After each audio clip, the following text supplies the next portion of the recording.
For All-Star particularly, it was like I was literally wearing a white costume and everybody else was in black.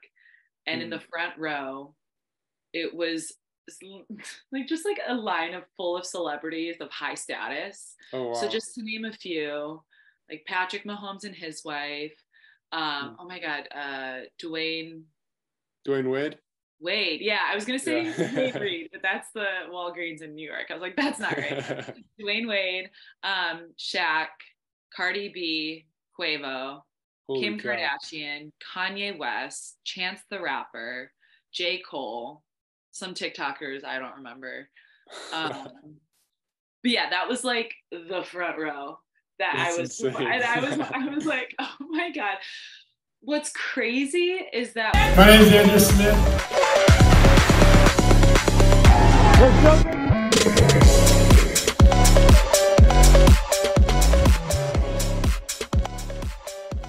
All right, guys, welcome to the Successful Smitte podcast. I have a really awesome guest. Her name is Landry. She is a professional dancer and also an all-star dancer. She danced for the Chicago Luvabulls, which for those of you guys who don't know, Luvabulls is the Chicago Bulls basketball team's dance team, and you'd see them come out at halftime and do dance moves like you probably never do. And then also she danced for the New York Knicks this past year. Is currently living in New York. So, Alex, welcome to the podcast, and tell us a little bit more about yourself or anything I missed. Yeah, so I guess my journey as a dancer is kind of crazy because I've always grown up dancing since I was like 3, like every other dancer. But I didn't know I wanted to dance professionally until my second semester, senior year of college, which most girls who are professionals in New York basically move to New York at the age of 18, don't go to college. Or there are a lot of people here who studied dance in college and then moved here to pursue it further. So I felt like I was a little behind the situation in terms Yeah. of timelines and deadlines, but it was something that I felt like I needed to do. And if I didn't do it, I would regret it. So, yeah, I guess if you want me to kind of expand on that process and how I ended up here, I can go ahead and do that. Yeah, definitely. Okay. So basically, again, I was actually at University of Illinois, Urbana-Champaign, Yes. UIUC, and I was studying advertising marketing because I was with Cutco. So I kind of took a turn my freshman year of college being like, oh, I like the business side of things. So did sales for 4 years through Cutco, helped pay through school, did advertising marketing. And then again, second semester, I was like, I can't imagine not dancing. Cause also I was on the dance team all 4 years throughout college, right? So that was always kind of my fuel to get me through college and be like, okay, this is nice. And then when I came to graduating, I was thinking about the future and kind of looking at my life and what it would look like. And I was like, I cannot imagine not dancing. Right. So I kind of started shifting my goals because obviously a lot of people were applying for careers and jobs and internships. And I was like, you know what? I'm going to take a dance intensive and audition or whatever for summer programs that they had in New York. So that was the first year I did the Rockette Summer intensive. That was in 2018. And then I tried doing Cutco and dance like half time each, but then I realized I wasn't doing what I wanted to with Cutco, and I realized my dance wasn't really getting anywhere. And so I'm a person that, like, if I'm going to do something, I want to do it 110%. Mm-hmm. So kind of dropped out of Cutco in terms of like, this is what I need to do for my professional career. And then right as I started teaching dance classes and taking more dance classes, I had a huge injury with my sprained ankle. It was a big one where you did a big leap. And then as I was coming down, I like heard the, Oh gosh. yeah, and I like crawled off, and that was tragic, to be honest. But because I just made the commitment, I was like, I'm not going to do sales. I'm going to go all in and dance. And then like, period, injury. I was like, is this a Oh. sign? I was like, no.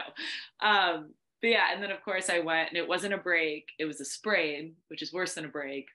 And it took me like 3 months to heal. So in that time, luckily I was living at home, so I didn't have any bills to pay or anything, but I still was teaching a little bit as much as I could in my boot.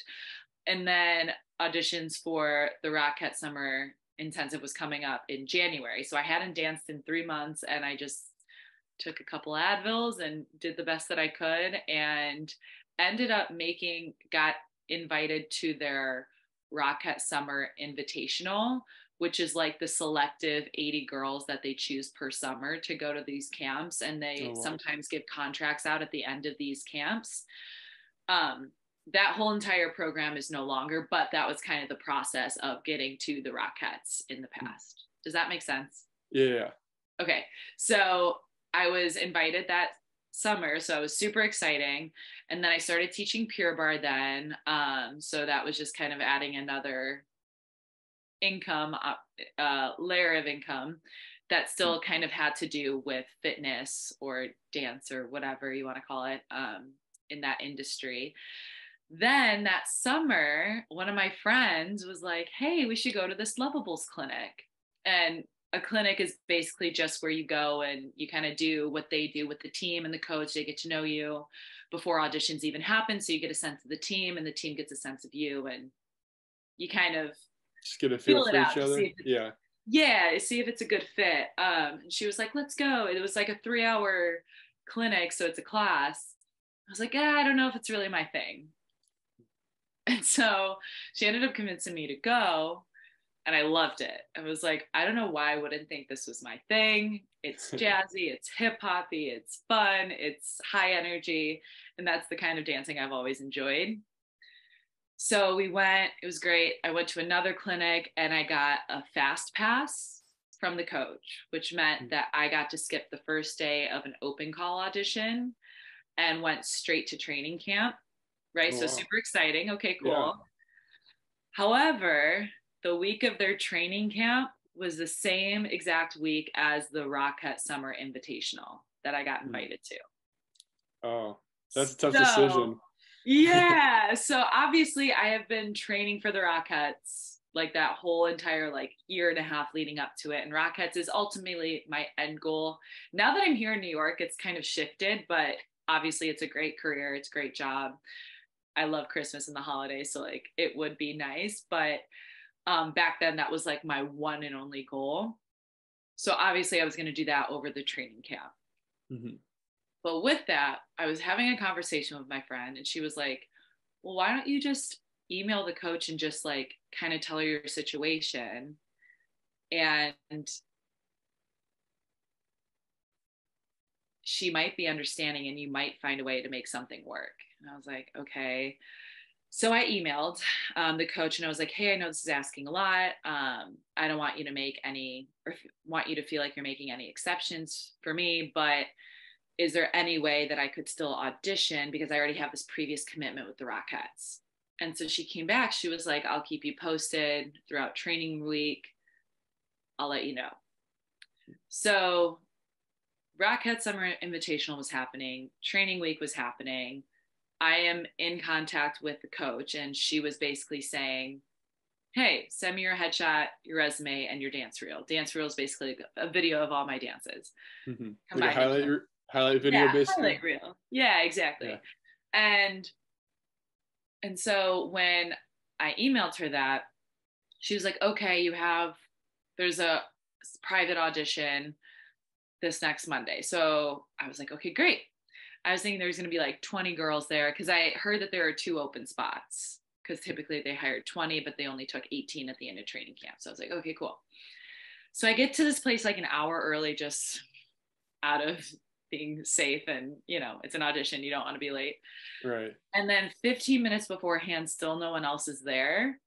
And I was like, am I at the right spot? And I triple checked. And then a minute before it starts, the choreographer walks in. He goes, I'm here for the private Lovable audition. And I'm like, am I the only one here? Sure enough, I was in my Spanx and sports bra, and all hair and full makeup, and this dude. And it was just so funny, because I had taken class from him a couple times, luckily, so he kind of knew me, which was awesome. But yeah, I learned a 2-minute routine within 30 minutes, which is a lot in terms of dance. Like a 2-minute routine is typically taught over like 2 hours, maybe. Oh, wow. Hour and a half. Hmm. Yeah. So it was like all the things just bunched together. And so then the coach walks in, she goes, let me see you do it. And I was like, okay. Did my best, messed up the whole like last 2 8 counts. And then she was like, we'll let you go over it and we'll go chat. So they chatted. I finished it. She came back and she was like, let me see you do it again. She was like, I'm going to record you for our entertainment director. So they recorded me. She was like, okay, I'll let you know in a week or so. And then we sat down and had like a 30-minute interview with questions, things like that. Found out a week later that I made the team. And it was just like a whirlwind because I had never kind of thought of that as like my path. Mm-hmm. But it gave me amazing opportunities in terms of performing and just kind of learning the NBA world. And then All-Star 2020 was that year. And that's a whole crazy story about how I got to dance the lead in that production when I was a rookie. It was very like against the rules, like typically seniority gets the leads, right? But yeah, that was my Luvabulls career. And then sadly, COVID ended everything. But yeah, any questions on that chapter? I can kind of like put a period on that. That was my Luvabulls experience. No, not on that chapter, but I do have like some questions as far as like when you're performing and stuff like that, like because I'm guessing you performed at some like pretty big venues, like obviously like all the Chicago Bulls games and like the Knicks games and stuff like that. Like I'm guessing you get a lot of like butterflies or you might feel like pressure, and how do you deal with all that? Yeah, that's a great question. So for All-Star particularly, it was like I was literally wearing a white costume and everybody else was in black.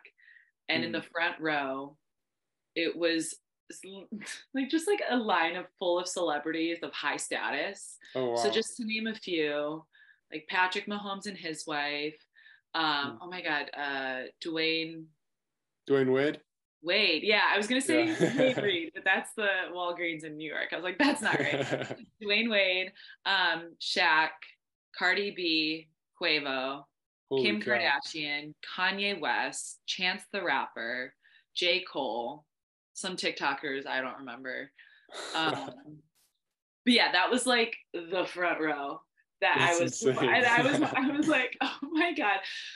What's crazy is that we had performed it and we had practiced it so many times. And I think one thing that I do as like a performer and an athlete that I've heard other people do, and it really helps them, is just like imagining yourself doing it again and again and again. Like visualization? Yeah, visualization. And it's like when you get out there, it's like, I didn't even have to think twice and it went. So it was like one of those moments I was tearing up as I was walking off because that was that cool of a moment. And everything worked, everything hit, like no one fell. So I think it was just trusting myself and just knowing that like all the hard work and practice, like there's only so much you can do in that moment beforehand. And one thing as a performer, it's like when it's out of your control, like don't let the anxiety get to you. And that goes for auditioning as well. It's like, I'm going to do my best. And if that's not what they want today, if it might be someone else who looks like this, or is this tall, or is this short, that's out of my control, right? So it's like, I'm going to do what I can do. And if that fits what they're looking for, great. If not, then, but yeah, does that kind of answer? Visualization is the biggest thing I would say. I can totally relate. Oh, sorry. This is one last thing I will say, and I've been using this trick since I was a junior in high school. The nerves that are like that feeling of nervousness is the exact same feeling of excitement. But it's just like how you frame it up in your mind. So if you continue to tell yourself, I'm so nervous, I'm so nervous, I'm so nervous, that's where you're gonna F yourself over. And you're gonna like, basically, how do I say this? Sabotage. You sabotage yourself, right? If you're like, I'm so nervous, I don't wanna mess up. That's when you're gonna mess up. Whereas if you take those feelings and you just say, I'm so excited, even if you might be nervous, but you just say that you're excited, you're going to believe it eventually. That's my biggest like trick of performing is I just say I'm excited. I don't let myself say I'm nervous. because they're the same feeling, right? It's like that same Right. butterfly. That reminds me. That reminds me of this quote. I'm probably not going to say it right now. I have no idea who said it, but it goes something like the coward and like the brave person, or I don't remember what they called it. They both feel the same thing, or like the courageous person, they feel the same thing, but it's all like how they respond to like the fear. Right. Exactly. It's like that same, it's how you frame it up in your mind. It's so Mhm. powerful because it can really help you or it can really hurt you. And I think that's where confidence comes from too. Definitely. Who's been like your biggest supporter with your dancing career? Good question. I think my whole family. Mhm. If I didn't have them standing behind me and my passion, and they're like so supportive because they saw my potential. And because honestly, growing up, there were a lot of teachers that were like, she better move to New York. Like, Mhm. she better do this. She like, don't let her not dance. So I feel like obviously my teachers growing up, just like, so it, because my mom and my dad are both very logical people, which is why I went to school and got a degree. And, but they also knew that it wasn't just like from their perspective that I was good. Mhm. It was like a collective, people agreed that like, wow, she's fun to watch, she's good.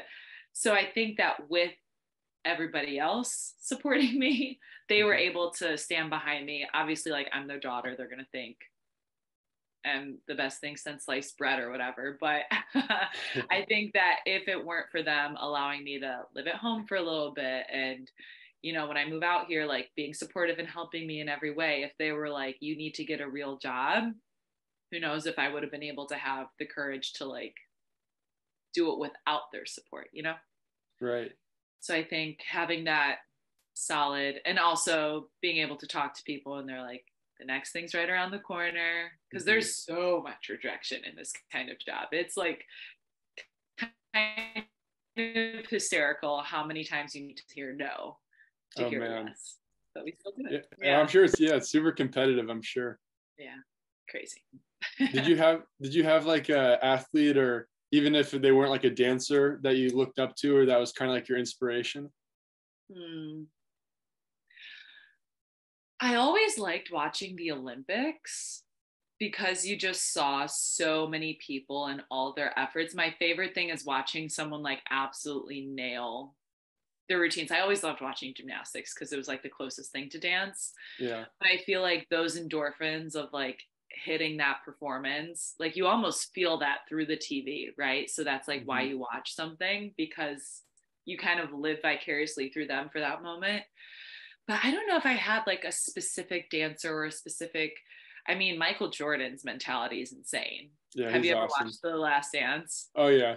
Yeah, like that kind of mentality, it's like you're on a whole different level. And I feel like, I guess I have tried my best to really network out while I've been in New York too, to try to like pick people's brains and like get coffee and kind of see like how they got to where they did so that I can try to like mimic that in my own way. Hmm. But I will say one thing that Cutco taught me was, one, rejection is okay. Yeah. You're not going to die. And two, networking is Mm. so crucial in any aspect of life. It's like you never know that one person's who's going to know this person, who's going to know this person, who's going to help you with this show or going to help you with this thing. Or, and that doesn't even go just for dance. It's like for any job or any opportunity. Definitely. So I think that doesn't answer your question, but that was one thing I've also like taken away. Yeah. Yeah, that's awesome. I'm Yeah. guessing like, I know, well, this is from my personal experience as being an athlete, I'm sure you can relate. We have to make a lot of sacrifices, to achieve, like, to be exceptional at what we do. And that goes for more than just athletes, like being great in any area of life requires a lot of sacrifice. And what were some of the things that you had to sacrifice, like growing up, or maybe that you wanted to do as a kid, but you're like, no, I got to go to dance practice, or. Oh my God, Andrew, I don't even know how I did it. I look back at my schedule and I think I was a little insane. But it was just like I loved it and I had the energy to do it. So I didn't even question it. But it was especially like my senior year of high school. I was taking 6 AP classes. So like, why did I do that? I don't know. And then I was on the dance team in high school. So that was a 2-hour practice every day when it was in the thick of things after school. And then straight from there, I would go. So there would be, because I think I took like 10 dance classes a week on top of my high school dance team. So it was like 4 to 6 o'clock or 3:30 to 5:30 dance team. Then I would drive straight to dance and go from 6 to 9:30 I'm like, and then I would stay up until 1 a.m. studying and then wake up at like 7 a.m. or 6 a.m. to go to, I can't wrap my head around how I did that for at least, I mean, my freshman year, I was probably doing it too. I just like, yeah. That's so crazy. that was a lot of sacrifice. I mean, there were so many Halloween parties like I couldn't go to, or because we had dress rehearsals, and I don't think I had to miss a prom, but I think there was like a couple homecomings. Even like just this past weekend, I had to cancel one of my really good friends' bachelorette parties, and I had already bought the flight ticket. I already bought the Airbnb, which is like $600 total. Oh shoot. Yeah, I was like, that's a tough one to swallow. But I got this gig, and it was a chance again to just connect with people and get another performance on my resume and work with this artist. And I like couldn't pass it up. So that's happened. And then I've also actually missed a wedding last year of one of my good friends. And so I have a feeling that unfortunately this is something that's going to like continue to happen. And I just have to be lucky, because I was even talking to girls yesterday who were at this gig that I did. And they were like, one of the girls said that she missed her sister's wedding. Oh shoot. Yeah, she was like, it was for a movie. It was like a really cool dance. It was an awesome opportunity. And then they were talking about how there was this one set of sisters who one was her Broadway debut and the other one was her wedding. So it's like, what do the parents do in that situation? Like, it's so tricky. So I'm not looking forward to those things, but hopefully, fingers crossed, I won't have to sacrifice too many Christmases and weddings. Right. I know one thing I learned from, so I took a year off of college and went and swam in California for a year with I didn't know that. That's awesome. Yeah, it was in like Orange County, in the Irvine area. And my coach, he was really, really good, like one of the best coaches in the world. And I got to train with several Olympians and like really, really talented swimmers. And I was having lunch with one of my teammates, and he told me that this is what our coach told him, and he relayed it to me. He said, Andrew, there's no such thing as sacrifices. It's only choices. You just choose like basically where you want to go, you know, like you choose not to do something so you can do something else. And it all just has to align with like your goals basically. And I was like, dang, that's a really interesting way to look at it. That's true. Yeah, exactly. It's like it's your priorities. So, and that was something that I've been doing out here too, is kind of giving myself little goals throughout the year. So it's easier because obviously as a dancer, you're like, I just want to dance and have a great job. But when you're in the thick of things, it's easy to get wrapped up with like taking all the dance classes and taking all these things. But then it's like you have to find your money, and you also like want to spend time with friends. And so it's just like prioritizing different things. So this season, if you will, I was like, I want to work on my voice lessons, I want to work on networking, and I want to work on making money. So that job was a huge networking opportunity. So that's where I was like, I can't, like, maybe if I was guaranteed my job or like a dance job further down the line and I didn't have to worry about networking as much, then maybe I would have gone to the bachelorette party. But because that was one of my goals, that was priority, right? Like you said. Right. And like being able to say no, like, no, I feel like it's such a powerful word. Like I know a lot of days or a lot of times people are like, oh, I want to say yes to everything, you know, like I don't ever want to make anyone upset. And I want to make everybody happy. But in reality, you know, you can't always do that. You have to say no to a lot of things. And especially like the more successful you become in a certain area, you have to continue to say no more and more, because obviously the more successful you become, the more people are going to demand of you or want your time for this or that. Absolutely. So being able to say no is definitely really important. Yeah. What advice would you have for young people who are wanting to start a career in dancing? Ooh. I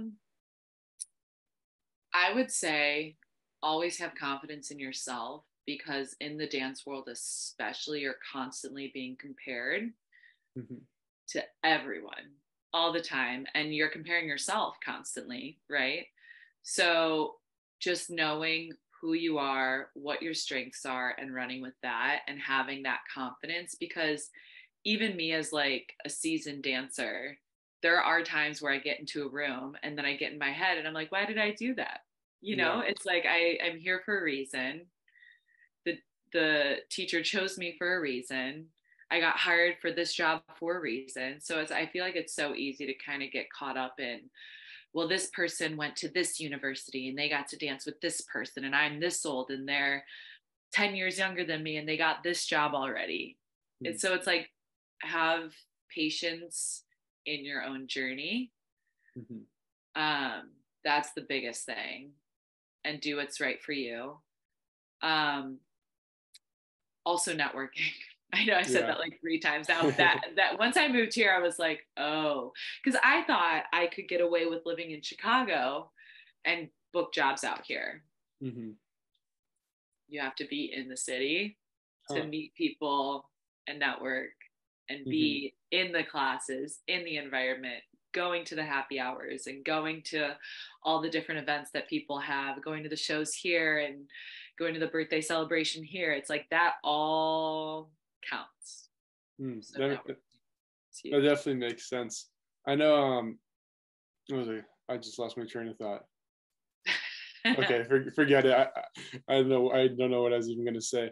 How do you feel like, this is like the last question, then we'll do like quick little speed question. I ask 3 speed questions at the end of every podcast, but how do you feel like dancing has helped you like become a better person?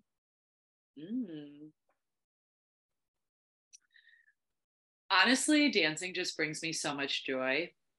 So I feel like it's just like, if I'm having a crappy day and I go to a dance class, I leave like 10 times happier. So I think just like in general, being in a better mood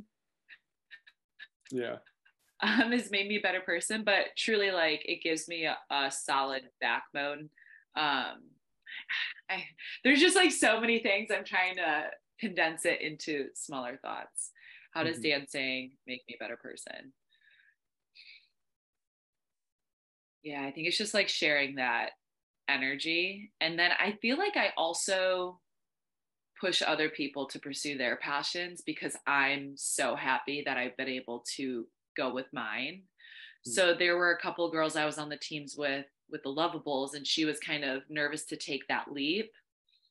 So I'm like, if I can do it, anybody can do it, kind of thing. So it's like, I am always going to be the one to support your goals, support your dreams, because it's something that so many people have helped me. So I guess I want to just like pass it forward, and being a dancer helps me allow myself to like give that back to others. That's awesome. Yeah, I love that. That's so cool. All right, so last 3 questions, speed questions. What is the best piece of advice that has impacted you the most? This is supposed to be speed. I know, they are like sort of tough questions because there's probably so many. Oh man, best advice. I will say, I will never forget this quote from Tony Robbins, and I think I live by it always. It's, don't be afraid of what could go wrong, be excited about what could go right. I dig that Answer. Next. All right. Well, actually, that kind of answered the second one. I said the next question was, what was your favorite quote and why? Bang bang, got it. Yeah, I think that's my favorite quote, hands down. I've used that since like Cutco day one. Okay, awesome. And then what book do you recommend everyone should read? Ooh, I've gotten out of my reading habits, I'm not gonna lie. Oh man. I know, but I will say Positive Intelligence. I read that years ago, and it's still like it's something I still think about. I've never Have heard you of read that that book. Oh, it's a good one. It talks about your saboteurs. Hmm. And so that's when I realized that I'm a high achiever, surprise, surprise, and a people pleaser. Hmm. So it allows you, it explains basically, there's like, I think 10 different saboteurs. There's like a controller, restlessness. There's one that's like hyper rational. There's 10, I think.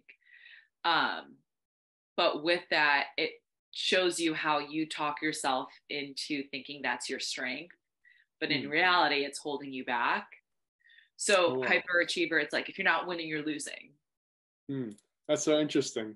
Right. And it's like, truly that's not accurate. Like if you're not winning, you're still growing, and you have to take baby steps sometimes to get to the end goal. It's not right, like black or white. So that was interesting. And then people pleasing, it's like you give and you give and you give, you expect people to give it back, and when they don't, you're truly upset. I highly recommend it. Yeah, I definitely need to check that out. I have like a whole reading list thing that I got to get to because I have so many books on there. Send me a list of that one too, because I obviously need to get back into it. Okay. All right. Now I'm reading, what is it called? Atomic Habits. That's what I just started. It's a really good book. Great things about that one. I've heard great things. And then the last one I will say that also still affects me to this day is The Defining Decade. I haven't heard of that one either. Oh my God. It talks about your 20s and how a lot of people kind of blow through it being like, I have so many different, you would really like that right now if you're like trying to figure out where you're going and everything. It's like just narrow down on what you're good at, because they talk about in this period everybody can do anything because we have so much access to everything. So but then you feel like you're floating in the middle of the big ocean with all these different options. It talks about like just like hone in on what you're good at and go that direction, just like make that that's decision. cool.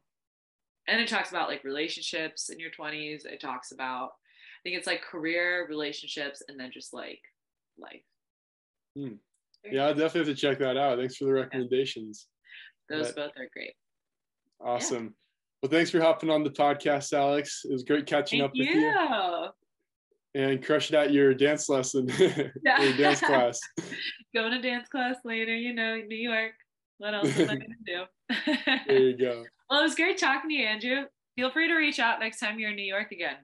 Yeah, definitely. Sounds good. Sounds good. Have a good one. You too. Bye.